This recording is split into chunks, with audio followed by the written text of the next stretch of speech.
હિન્દી હિન્દી વિષયમાં પાઠ નંબર 17 કવિતા. તો આ પાઠમાં 2 કવિતા આવે છે તે આપણે બધાએ અભિનય સાથે કરવાની છે. તો ચાલો કરીએ. કરવી ને બધાને? ચાલો કરીએ. પપ્પાજી કા ડંડા ગોલ, પાપાજી કા ડंडा गोल,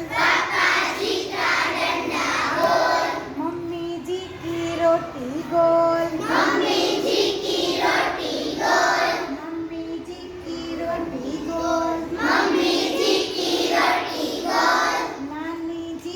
के ऐनक गोल,